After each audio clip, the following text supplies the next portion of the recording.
is the day 5 of our workout split and आज हम train करेंगे chest, triceps and shoulders.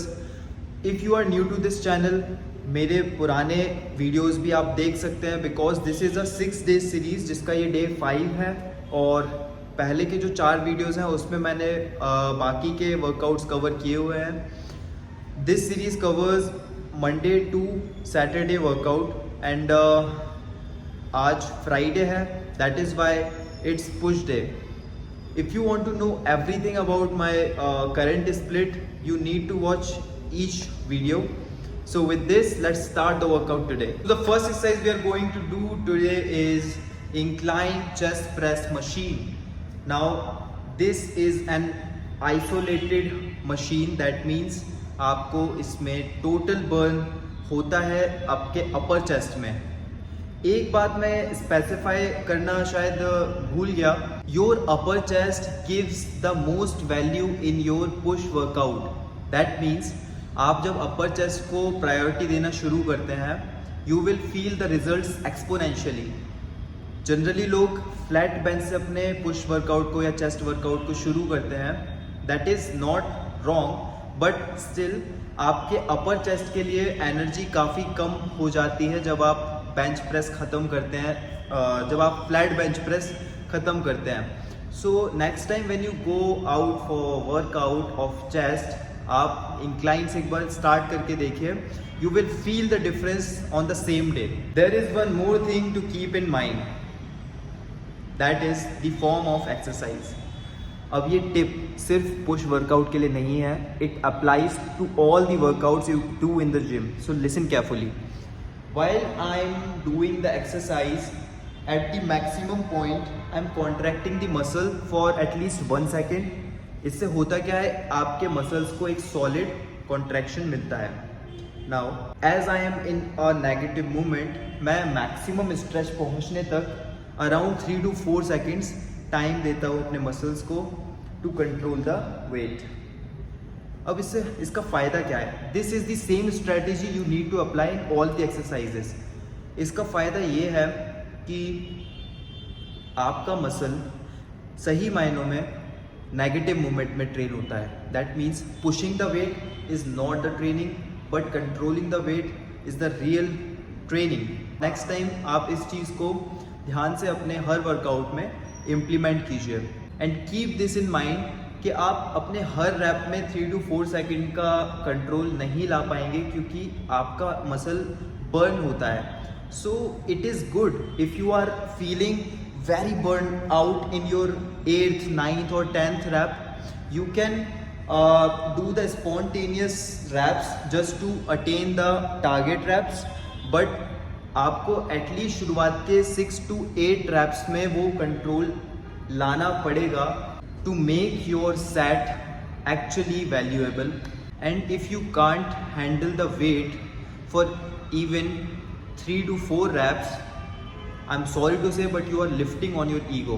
So put your ego aside, select the weight wisely, because these exercises, these machines are just a tool to train our muscles. तो आप वहाँ पर showcase करने के लिए नहीं जा रहे हैं कि look at me bro, I am just lifting this heavy plate, these 4 to 5 plates on the barbell. No one is gonna appreciate you from their heart. Keep that in mind to put your ego aside and choose the weight wisely. The second exercise is close grip barbell tricep push. Now while performing this exercise, you can either use Smith machine or a free barbell. It's up to you. और इसमें मैं second number पर ही tricep को इसलिए train कर रहा हूँ क्योंकि जो क्लोज ग्रिप है उसमें ट्राइसेप बहुत ही ज़्यादा बर्न होता है. And it always depends upon the energy. आप जिन वर्कआउट्स को पहले करते हैं, यानी कि उन मसल्स को आप प्रायोरिटी दे रहे हो उस वर्कआउट में. This is all about priority. So इसलिए मैंने ऑर्डर को इस वे में अरेंज किया है कि जो मसल मुझे सबसे ज़्यादा ग्रो करना है उस मसल को मैं सबसे पहले ट्रेन करूँगा. This is as simple as that. So with maximum energy I train the tricep in the second exercise itself. Close grip का भी आप वीडियो में फॉर्म अच्छे से देख लीजिए. This is the form how to train your tricep while doing the close grip bench press. The third workout on the list is chest fly machine. क्योंकि हम लोग इंक्लाइन बेंच के थ्रू अपने अपर चेस्ट को ऑलरेडी ट्रेन कर चुके हैं. So the chest fly machine covers the remaining part of the chest. It majorly targets your medial and the lower chest. और कई लोग आर्ग्यू कर सकते हैं कि इसमें फ्लैट बेंच क्यों नहीं है, इसमें डिक्लाइन बेंच क्यों नहीं है. So for them I want to tell that chest fly में भी आपका medial and lower chest engage होता है. That is why I do not train it separately. And अगर आपने मेरा डे 2 व्लॉग नहीं देखा है, so you can go and check it out. उसमें मैंने पुश वर्कआउट में जो मैं ट्यूसडे को एक्सरसाइजेस करता हूँ उसमें फ्लैट बेंच को इंक्लूड किया हुआ है. दैट मीन्स इस वीक में, मतलब मेरे वर्कआउट स्प्लिट में फ्लैट बेंचेस इंक्लूडेड है, but not today. So chest fly को मैं आज लेता हूँ और इसके मैं 5 सेट्स करता हूँ. सो टोटल वर्किंग सेट्स हमारे चेस्ट के आज के दिन में 10 हो गए. 5 incline chest press machine and 5 chest flies. The fourth workout on the list is machine lateral raises. इसके मैं 4 सेट्स लेता हूँ and it covers your side delts perfectly.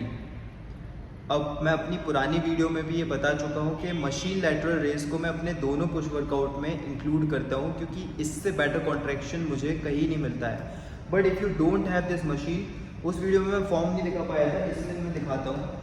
You need to lean with a wall or a surface like this, and you need to do lateral raises with dumbbells like this, so that you can't cheat. Like this you can cheat, like this. Yeah. You people do lateral raises like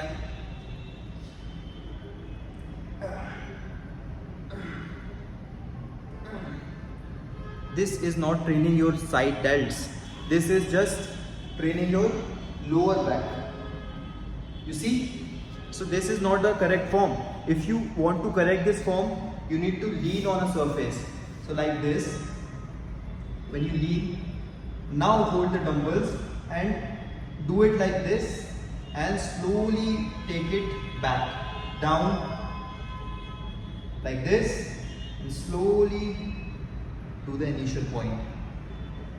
dumbbell से इससे better contraction आपको नहीं आएगा until you hold your back straight. So next time when you do lateral raises, find a wall, lean on it, do the reps and feel the burn. यहाँ पर मैं एक बहुत ही ज़्यादा इंपॉर्टेंट चीज़ स्टेट करना चाहता हूँ कि मैं शोल्डर के प्रेसिंग मूवमेंट्स आज नहीं लेता हूँ. ऑल्दो मैं प्रेसिंग मूवमेंट लेता ही नहीं हूँ, but instead of pressing movement I do handstand push-ups because it is a good alternative of shoulder press exercises. So आज मैं इस वजह से नहीं लेता हूँ क्योंकि हमारे ऑलरेडी इंक्लाइन बेंच में एंड क्लोज ग्रिप बेंच में 10 sets of pressing movements already मैं कर चुका हूँ. Now if I move on to shoulder presses as well, ये मेरे बॉडी को ओवर ट्रेन करने जैसा होगा. That is why मैं shoulder pressing movements हमेशा leg days में रखता हूँ, because leg days में आपका अपर बॉडी बिल्कुल भी इंगेज ना होने के कारण shoulders को एक अच्छा खासा बर्न मिल जाता है.